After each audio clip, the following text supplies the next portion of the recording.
Welcome to Norwich Theatre Talks, and our very regular watchers and listeners will notice something is different. Today I am not in podcast corner and I don't have the benefit of Dave the plant. I have this rather beautiful crinoline type thing. Because this is Norwich Theatre Talks on tour, it's wonderful to be here in South London where rehearsals are taking place for our brand new co-production with Buxton International Festival.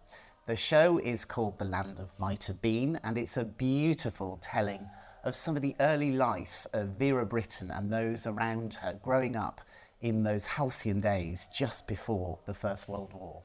You will hear some music in the background because our wonderful friends from Buxton are rehearsing their whole festival here. So you're likely to hear some Verdi, some Rossini, and maybe a bit of Novello. Because, of course, Land of Might Have Been is a musical set to the songs of Ivor Novello. And true to form, I have some beautiful fake lilacs here for We'll Gather Lilacs in the Spring.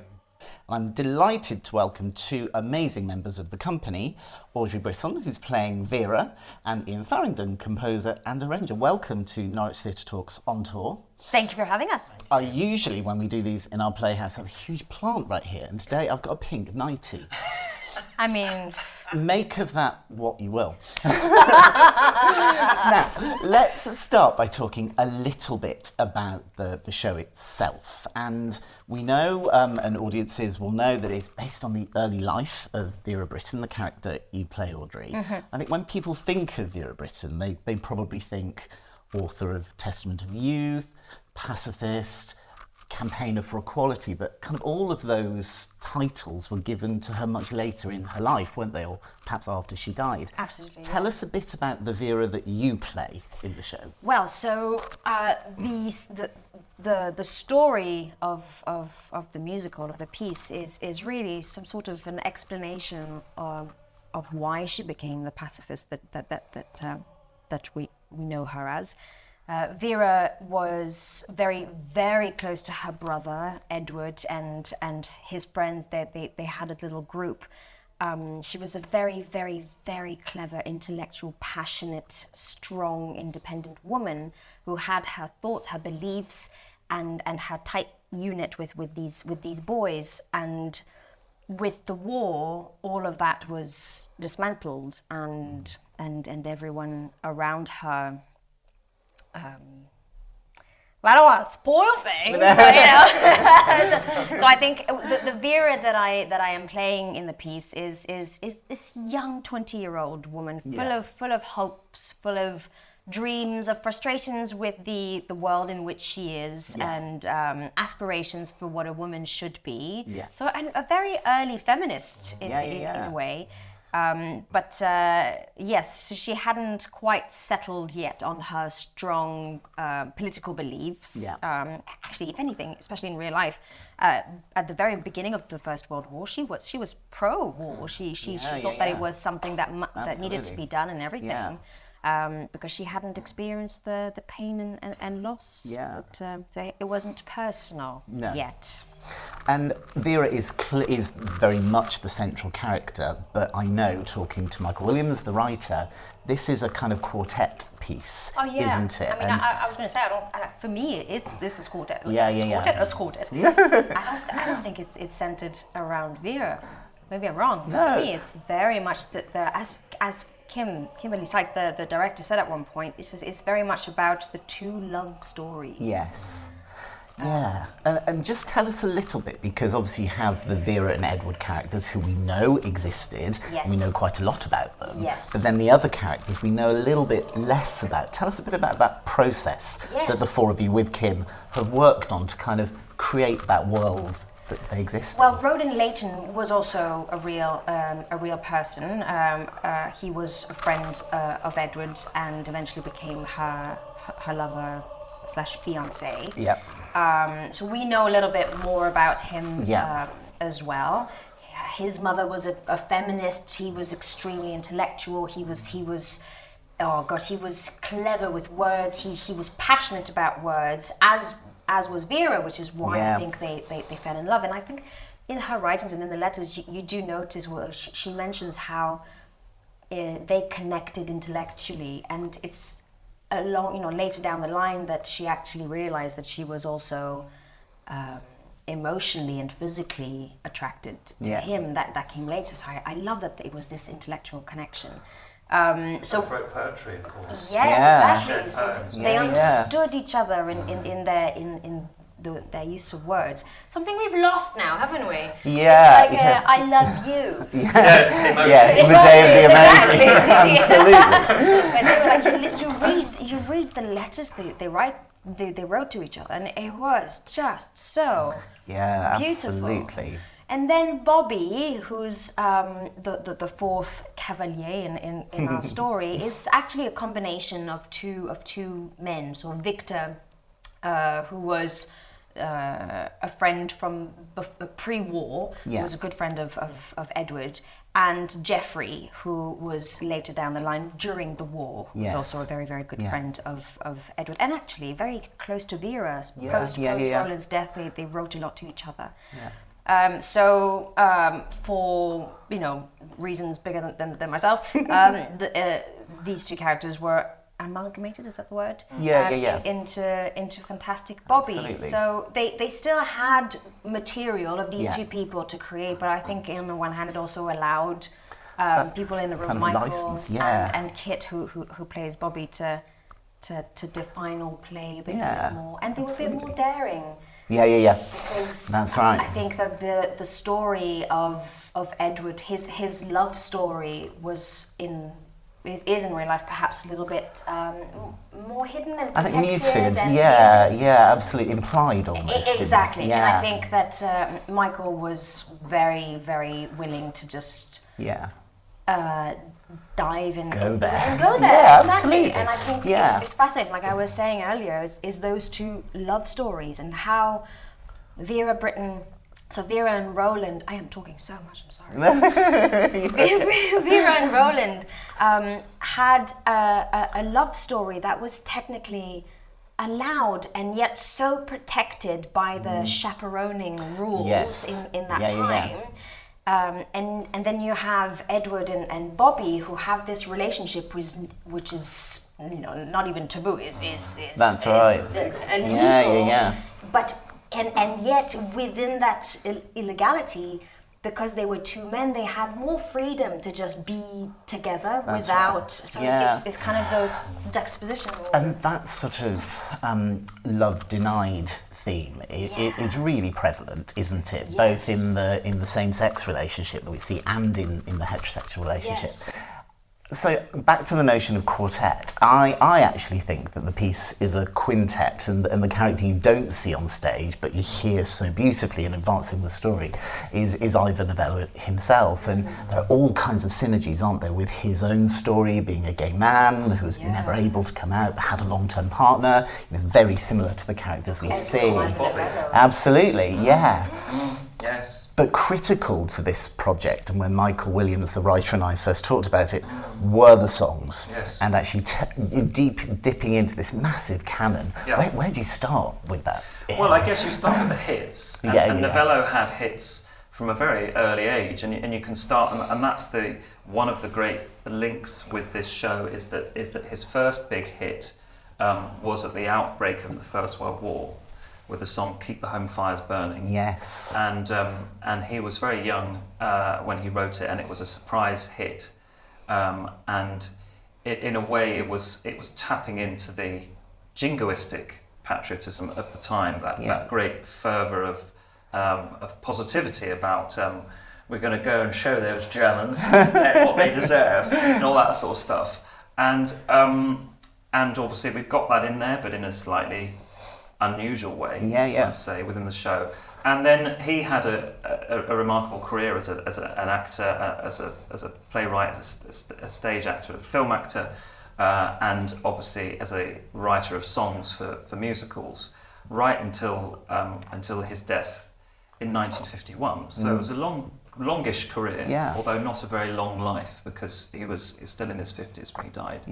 And there were obvious hits of the day, and in fact they became hits in much the way that modern pop music does, because they were songs that were taken out of shows and then were recorded and they're in the charts, the early charts. And the notion of a Novello musical, that's not new, is it? Because Novello in the 30s actually had full stage shows, which were, I believe, hugely popular at the time, but didn't stand that test of time. No, they haven't. And it's interesting. So I've watched a few of them, because some of them have been made into films at the time. The Dancing Years is one, King's Rhapsody is another, which ends with a coronation, full coronation scene play, funnily enough. And they are very much of their time, and the songs are wonderful. And he was a great songwriter, but he was writing his shows, he was harking back to the operettas of the beginning of the 20th century, which were about kings and princes and princesses and lovely big balls, and everyone's frightfully nice to everybody else. Do you love me, darling? Yes. And all that sort of thing. What? And and then these very beautiful songs, often quite romantic, and then some slightly lively ones, some humorous songs. A whole mix. Yeah. And the joy of what we've done, and what Michael's idea was to say, okay, we're not even going to go there with those type of stories, which seem just too comfortable, I think, and too sort of safe, and find a really interesting, powerful, true story, and work the songs into this new context, which I think gives such an extra emotional power to them. Yeah. Because in their original context, they were often just nice songs. Absolutely. We need a love song here, so let's write a love song. But then when you put it in the context of something so passionate and emotional and desperate often, it becomes so much more meaningful. And what that meant that I had to do was knowing that was the environment that the songs were going to be, is that I could say, okay, let's totally rethink how this song should go. We've got the tune, and we've got a basic idea of harmony, but all the rest should be determined by the context of the show. So that's where we've gone, and we've not just used hits, but we've also used, as Elton John says, deep cuts. Deep cuts. Well, I hadn't heard that word until the day. Deep cuts, which are some of the lesser known ones that fit in terms of the show. So there's so many great songs. It's not, on the surface, it's taking some Novello songs, fitting it to a story, but actually it's not without its challenges, both for you as arranger and for performers. I mean, I've noticed the range of some of these songs is extraordinary, isn't it? And I guess one of the criticisms that I think has been levelled at Novello over the years is it's quite thick, isn't it? It's quite harmonically very rich, kind of quite treacly. And have you sort of had to sort of think about that to give hugely. Not give the audiences indigestion? Almost. Exactly. Well, so I mean, there's a few things. One is that they were originally written for essentially opera singers. Yes. They were light operetta singers, and we have the luxury of having opera singers, but also non-opera. How would you describe yourself?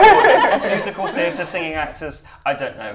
But and what that means is that changes the way that just changes the sound of it straight away.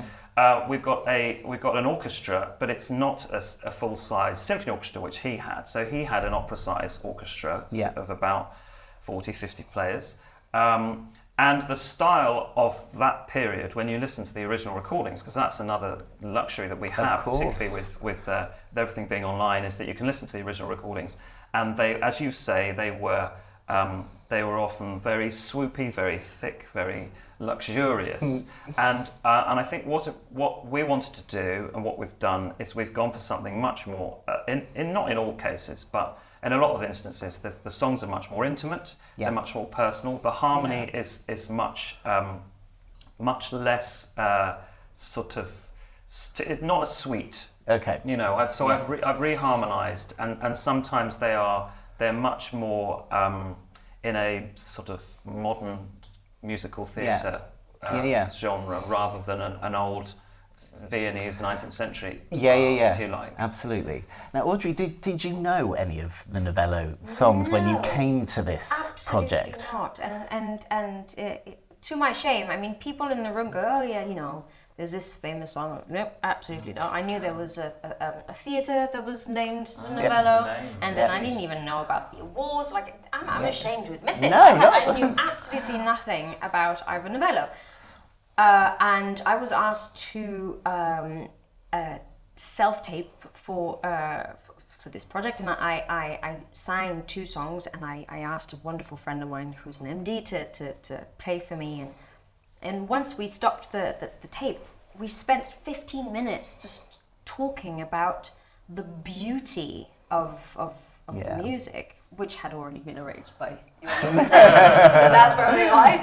But also, it's just that, you know, it's music that lends itself to, I don't know, I don't even know how to describe it. It brings the emotions, and it's tricky technically, but also it feels like it sits well with the voice. Yeah. I would compare it to fashion, where, you know, the low-cut jeans that don't necessarily fit the hips of a lady, whereas, you know, you go a little bit earlier in time and it was just a bit higher and it was just flattering. It feels like suddenly you sing those songs and you go, oh, it's flattering. Yeah. It's flattering to the voice, it's flattering to the emotions, but Iain has done a fantastic job. Absolutely. We're all in the rehearsal room going, oh my God. And no spoilers at all, but I heard the overture the other day, and I think that's going to be a really, really special moment. Probably a traditional big overture, that sort of sense of excitement before the curtain goes up. Do you hear it with the actual musicians? No, not quite. We haven't got there yet. That's next week.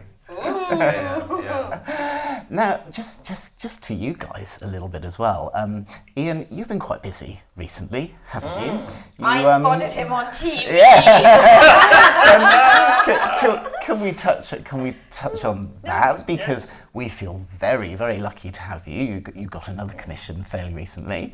Indeed. Yes. Tell us about that process, because it was a fascinating, not just being commissioned to write for the Coronation. I think you're referring to. Exactly. Yes, not just being asked to write a piece of music for the Coronation, but actually the piece itself was not wholly dissimilar to Land of Might Have Been. It was bringing together a number of different songs, wasn't it? Yes. So, so for the Coronation, I was asked to arrange a number of the orchestral pieces for the smallish orchestra that was up in the organ loft.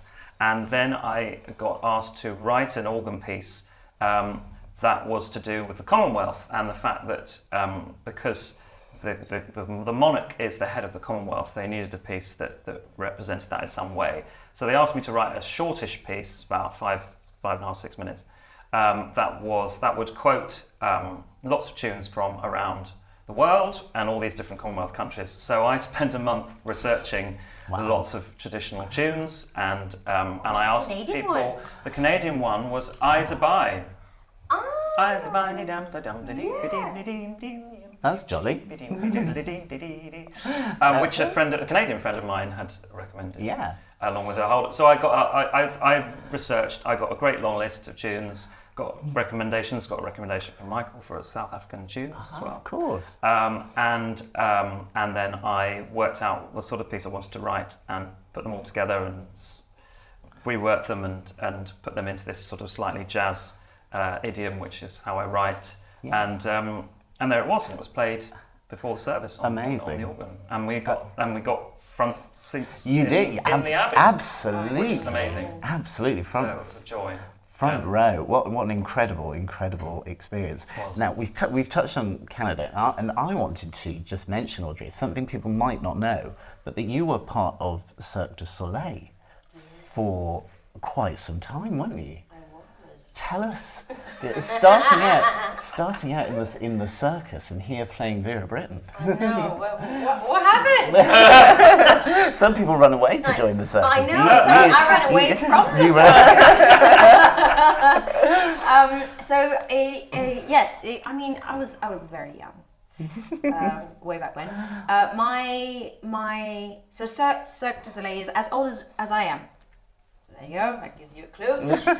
My father joined the circus a few years after its conception, and as a MD, musical director, and musician, And so my mother and myself were following him on tour, and at one point there was another little girl who was in the show. She needed to go to school, so they just said, do you want to jump in? And I was 4 at that time, and it was an act. We were 16 on one bicycle at the end. Wow. And I remember distinctly coming in, on stage, and the entire audience going, oh. And I hated it. I was like, I am a performer like the others. Why would you treat me like that? And so I did that for a few months, and then I said to my father, I don't want to nap anymore. And he was like, well, we're doing 2 shows a day. Yeah. You're 4 years old. Yeah. You have to nap. If you don't want to nap, you go back to Montreal to your mum. Fine, I'll go back to Montreal to my mum, because I didn't want to nap. And then he was offered his first show as main composer, Kidam, in 1996, and the director, Frank Godrigon, who's since passed away recently, remembered me and said, is your daughter still playing piano? And I said, no, at the time I was playing cello. We're looking for a character singer for this new piece. Would she like to audition? I did, and got the part. And that, I was going to say wasted. I did 5 years of this as singer main character. So I wasn't an acrobat. It was still within the music. Any aerial aspect. Well, so then because I was on tour for 5 years, you end up learning the tricks. So I developed my own aerial hoop act. Wow. Yes. And then I left. It's an amazing routine, isn't it? Because I was lucky enough during lockdown to have some friends in a circus company. I learned some circus skills during lockdown on Zoom, actually. Wow. And being around that sense of camaraderie, there's a real sense of family and care, but not just emotional care, because actually it's physical. It's physical care. You're looking after each other, and that's an amazing route into now working on the kind of shows that brings a real certain kind of energy and discipline. Exactly, the word discipline, and a different approach to work. I would say that the whole show must go on thing is a real thing in the circus world. You're injured, but you don't stop. They just strap you. We've got 2 physios in the back. They strap you, and you go back on stage. And as you say, we were 54 performers in a show plus the technician. So it was a big family, and it was a long tour. 5 years. Of course, people come and go, but mostly it's the same team. So you really get to know each other. You rely on each other. And because I was young, I was from 11 to 16. I had school during the day, so I was always on site, always there. So yes, it teaches you a different etiquette of you don't stop. You don't. It took me a while to learn how to miss a show if I wasn't feeling very well, because for me it was like, you just carry on. You vomit, carry on. You go, you do it. And then at the end of the show, you take the tent down and off you go. Yes. So we learned the tricks of starting to undo everything during the show, so then we would be like home sooner. Well, I'm not going to mention this to the director, but if Vera did some aerial hoop at the end of Land of Might Have Been, maybe a learned addition. Maybe not at the moment. I was very young back then. Things have changed. God, no. I mean, coming up and down the stairs at the moment is just leaving me breathless. Well, we've got to let these guys go because you've your first rehearsal run of the whole show this afternoon. Today, yes. Opening in Buxton on the 7th of July. But take us back to the show. So it's hard, isn't it, when you've been so close to something, you've been rehearsing it, you've been learning the character, you've arranged the whole thing. If there was one moment in the show that you would, not a spoiler, there's a moment that you would give to people as a reason to come see the show. You mean a moment, a particular moment? Yeah, or a song. Oh, there's too many. There's so many. One of the things that's worth saying is that there's such a variety of music within the show. And also, I've written a couple of songs for it that are very, very different. And there's a mashup, from Novello and from each other. There's a mashup, yes. So there's a song that is like early jazz. Yeah. And is pure, it is classic music theatre and is wonderfully choreographed in a music theatre, all singing, all dancing way. Yeah. Which is amazing. And you get that. and then there's another song that I've written, which I can hear them rehearsing upstairs, which is the complete opposite, and it's something much more. It's Okay. it's a little bit gritty, but also it's very emotional. Yeah. And so there are so many extremes of feeling and character within the show that I really couldn't pin down one moment. So, we'll take that musical breadth actually, and that I think is going to be fascinating for people who think they know Novello. Yes. To kind of come and hear this. Yes. How about you, Audrey? If you were to... I think similarly, I don't know that I could find a moment. The opening of Act 2 I find really beautiful. The song is very beautiful. The choreography is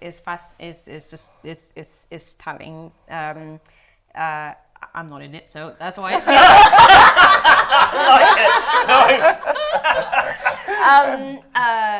But I would say just the entire piece is a moment in itself, and I don't mean to sound corny, but it's true. And I think what's beautiful is it's taking material, from Novello and Brittain that are, and I don't mean that in a negative way, but are dated in the sense that it was, a moment in time. A moment in Yeah, time. that's right. And it's material that perhaps a certain generation would be more aware of, and the newer generations not so much. And I think that what's brilliant about this piece is that it's kind of bringing a slightly, it's not modernizing it, but it's refreshing material. That's right.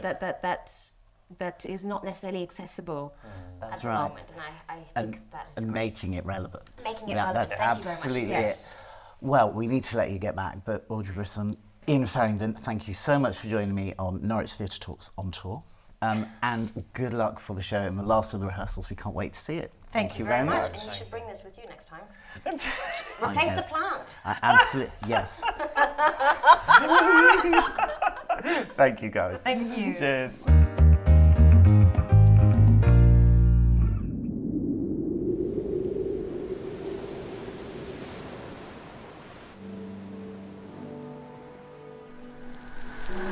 I like stories. Peter Pan, Alice in Wonderland. Nothing looks like what it is on the inside. What makes you who you are? Your face or what you do?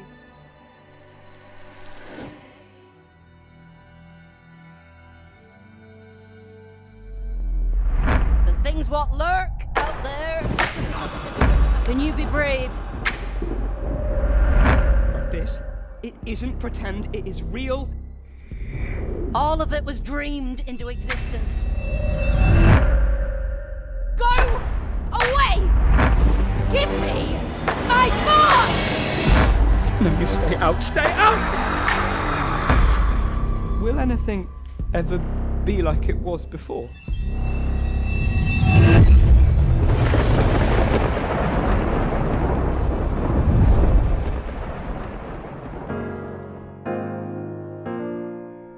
On every episode of Norwich Theatre Talks, I really enjoy introducing you to members of the Norwich Theatre team that you may not see as you come to the theatre, or you might not have met before. And today, I'm really pleased to welcome our head of AV, Declan Mertwee. Hello. Dec, welcome to Norwich Theatre Talks. Thanks for having me on. Oh, you're very Very welcome. warm in this room. This is quite an incredible thing because Dec actually is in charge of recording these podcasts, so he's being a guest and video engineer at the same time.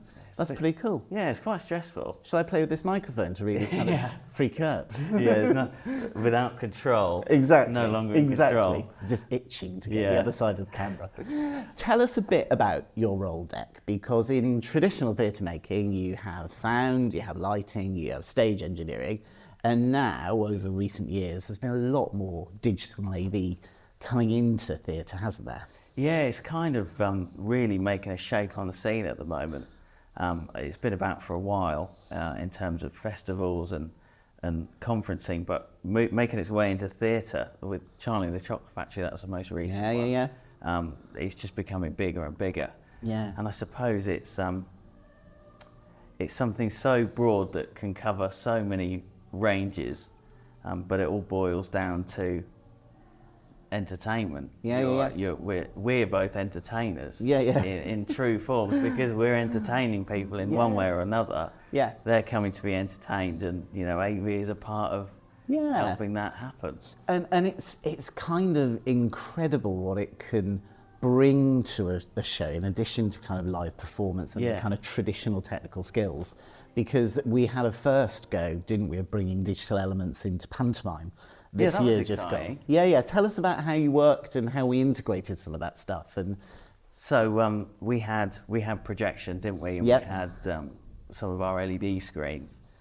For those people who don't know what LED screens are, they're just massive TVs in essence that can be modulated in any size or shape. But we had that in the panto, both doing some scenic elements and some visual effects. And that was all tied into one system, so the lighting can cue the video. There wasn't a video operator in essence, it was all programmed so that either Jim the MD could fire the video cues so it went in time with the music, or lighting could fire the video cues. So once it was programmed, it sat there and it did its thing every show. Yeah, it made such a difference. There was one moment where we had quite a big scene change, and usually what would happen is you'd bring in a front cloth and you'd have some stuff kind of going on to quietly cover the fact they're changing the scene. But actually we brought digital into it, and you created this amazing sort of fly-through, didn't you? Which was, like a bit of cinema. It was a bit like cinema, and I suppose it's filling that gap, which has normally just been a blackout and a bit of music. But this time it was a music and something to keep them entertained. So in essence, it kept the whole show going, so there wasn't any pause in the show. The audience were 100% being entertained from start to finish. Yeah, no, it was, and it's still kind of in its development. That was the first time we've done it with Panto, isn't it? And it's got to be about the story, I guess, to some degree. I mean, it made sense in Jack and the Beanstalk because we were going up the beanstalk. Of course you're going to do it that way. But there's a sort of, I guess you could shoehorn stuff, couldn't you, and just do it put digital in for digital's sake. Yeah, I think that's a point where it might get a bit overused. I don't know, as an audience member you might think, is that just there to be there? So it's they've got those screens, so they're going to use them. Exactly, push them up. Fill the space. It's making sure when you create the content that the audience are going to not focus on that entirely, but if they do happen to look at that, it doesn't look out of place. And America have really picked up with this, and they use LED screen in a lot of the American attractions, like Universal. Their stage shows, they use LED screen and combined physical set. And even I was sitting there and you cannot tell the difference between the actual set and the screen. So I think that's something to come to the UK at some point. Wow, we'll look forward to that. We can do Panto. You're on. Now you became our head of AV just a couple of months ago. Tell us a bit about how you ended up getting into theatre technician and what that kind of route was. Was it always the plan? Well, I just went for a pint with someone one day and said, "Do you want a job?"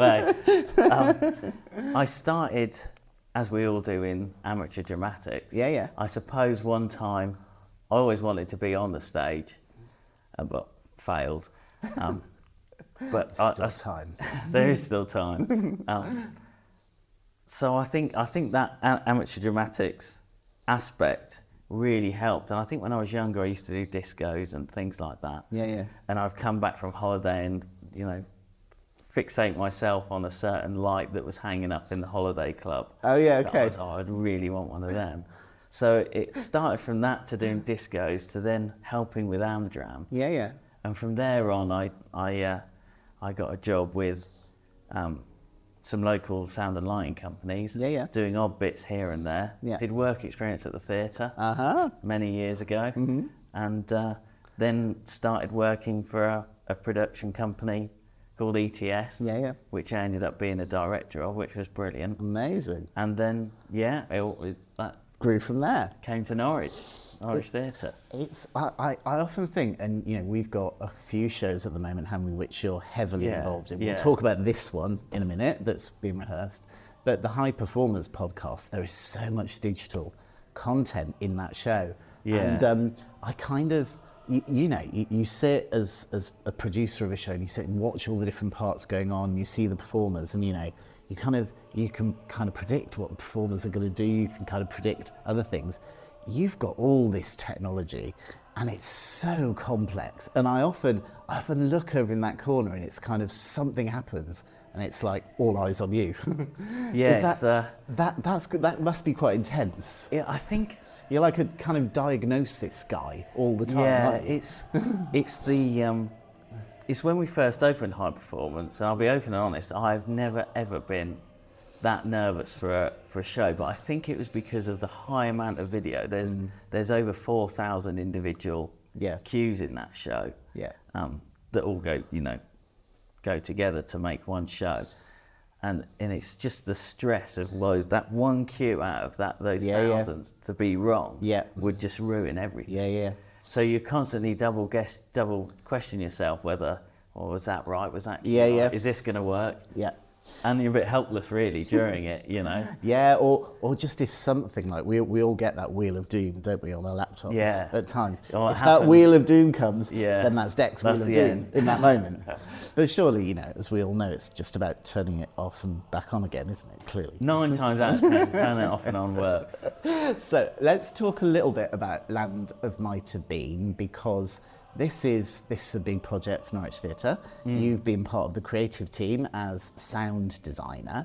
Yeah. And just start by telling us a little bit about how a sound designer works on a show like this, because for some people they would think you use microphones and you have speakers, but it's clearly a lot more complex. Yeah, I think some people are convinced you sit at the back and you turn the mics on and off, or the people when they walk on stage, they turn my mic on, go, and it's just left.